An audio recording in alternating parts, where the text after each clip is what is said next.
Olá, pessoal. Eu vou falar sobre o estudo que foi executado aqui em São Paulo, né? Ele ainda não foi publicado, mas ele está sendo revisto por pares agora.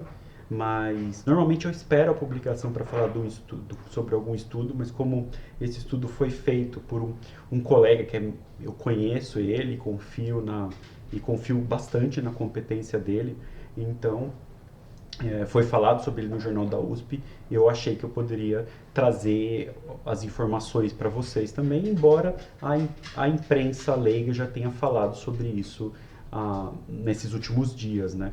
Que é um estudo que tenta ver a efetividade da Coronavac nos maiores de 70 anos.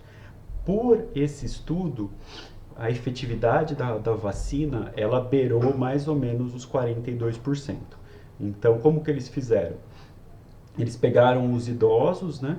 E depois de 15 dias da segunda dose para dar tempo de ser formada a imunidade, né?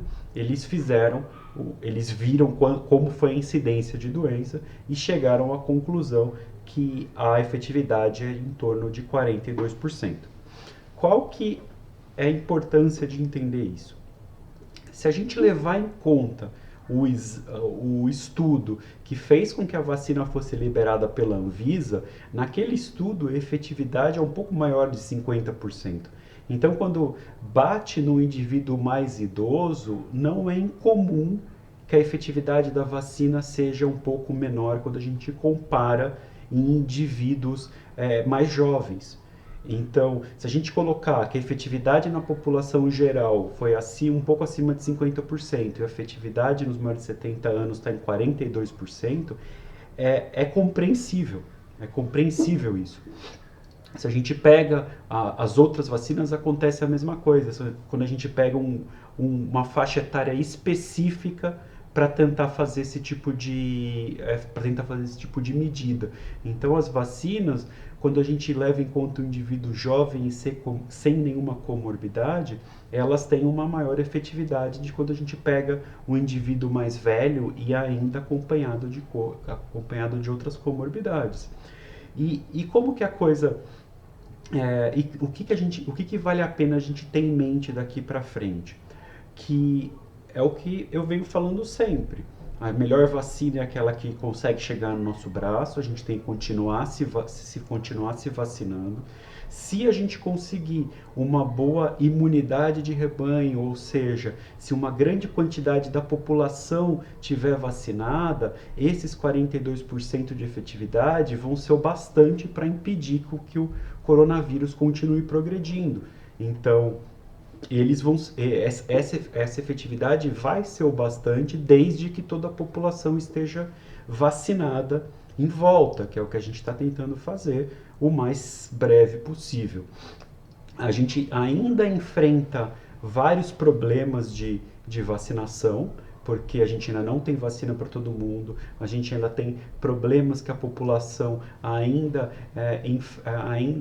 tem informações muito ignorantes a certos tipos de vacina, fazendo com que não sejam vacinados.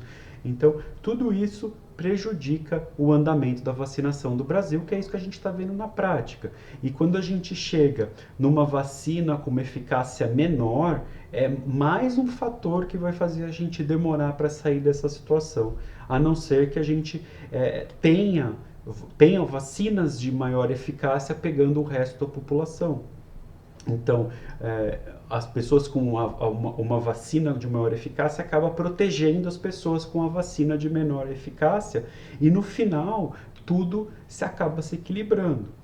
Uma outra coisa que a gente também não sabe é se esses pacientes, num futuro, eles podem precisar de uma nova dosagem, uma dose de reforço. Isso é uma coisa que está sendo muito discutida agora nos Estados Unidos, que mesmo a vacina da Pfizer, eles estão estudando sobre ter um reforço anual. E olha que é uma vacina de eficácia bem alta.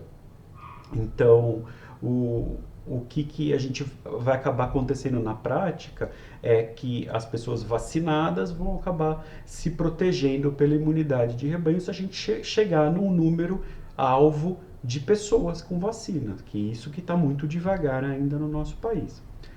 E como que estão as coisas do ponto de vista prático? O que, que a gente está vendo nos hospitais? Então, a gente está vendo que novamente os casos estão aumentando. A gente está vendo que na última semana os casos voltaram a subir, talvez um reflexo do Dia das Mães, onde as pessoas se reuniram de forma, às vezes, sem proteção, então a gente pode estar vendo por causa disso. Mas uma coisa interessante é que a gente está vendo, em relação só à vacinação dos idosos, a gente está vendo muito menos idosos graves entubados do que a gente viu na primeira onda, no primeiro surto de Covid. No primeiro surto de Covid, você entrava na UTI, a grande maioria dos pacientes graves eram idosos. Agora, a gente está vendo de outro jeito. A gente está vendo que os pacientes graves, eles são mais jovens. Então, a gente está vendo muito menos idosos internados com Covid de forma grave do que pacientes mais jovens. Então, os pacientes estão morrendo mais em idades mais jovens. Só que isso pode levar a um pensamento falacioso. Eu posso concluir duas coisas a respeito disso. Eu posso pensar que eu estou levando em conta em São Paulo, um lugar onde uma grande parcela da população idosa já tomou vacina, quando comparado com o resto do país, e essa vacina está protegendo esses indivíduos e mais idosos, por isso que eu não estou vendo eles tanto internados como na primeira onda. Isso pode ser uma das causas. A segunda causa pode ser por causa da variante amazônica, que a variante amazônica, a variante P1, é uma variante que a gente está vendo cada vez mais comum circulando aqui no Brasil, e os pacientes atingidos, eles são mais jovens, eles têm uma carga viral maior. Então, esses pacientes, pode ser que eles estejam internados por causa da P1 e não tenha nada a ver com a vacina. Então, a gente ainda não consegue responder isso com certeza, talvez daqui a algum tempo a gente vai conseguir responder, se o que a gente está vendo aqui em São Paulo é um reflexo da vacinação ou um reflexo da variante P1.